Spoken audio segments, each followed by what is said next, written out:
this on the table, that everyone who is working in the electoral space should be knowledgeable about the electoral processes. It is when we don't have that knowledge about the electoral processes that we run away with, what is out there without looking at really what has passed on the ground. And in the same vein, at times we bring our emotions and our political leanings into the kind of conversations that we're having.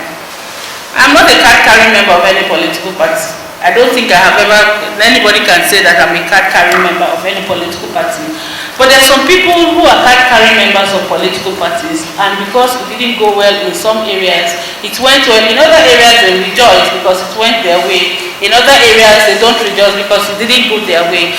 The political process is for us to strengthen our democracy. And the reason for this is because the next off-season election that is coming, Kogi, Bayelsa, and Imo, there's some lessons we have learned from the 2023 general elections that we need to highlight to help strengthen the forthcoming about the electoral processes, the electoral act, what is the role of a party agent. Now let me give you a very practical example. During the elections, I was on one of the news channels, doing the analysis, and as I mentioned it, we have 176,000 polling units. Now, if you are running for a presidential election, you're supposed to have at least 176,000 party agents. So that on the field, after election, your party agent is supposed to get the result from the field. The same thing depending on the constituency that you are running. If you're a councillor, you want to run elections, you should know the number of polling units within your constituency so that you can have party agents who are helping you to monitor that. So when you have those 176,000 party agents, they're supposed to have 176 result sheets with them. So you don't have that on the field, and you have... The question you are going to ask is, how many reports of dereliction, official reports of dereliction of duty by INEC officials from political parties who are themselves, who contested this election, do we have?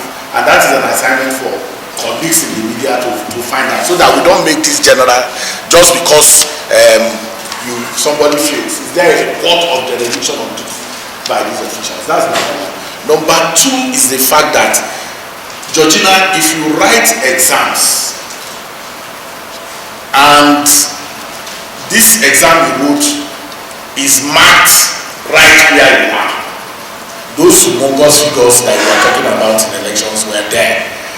As we started working on the voter register and securing the registry, the numbers started going down.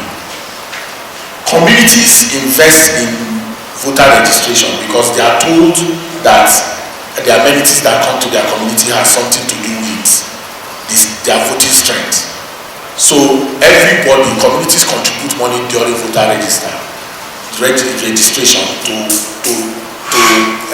inflate their register. So you have to then invest in a process. That is why we now have smart card reader. When we saw that the smart card reader was not effectively delivering optimally on voter identification theft, we went to beavers. Now the beavers now started capturing your face apart from fingerprints.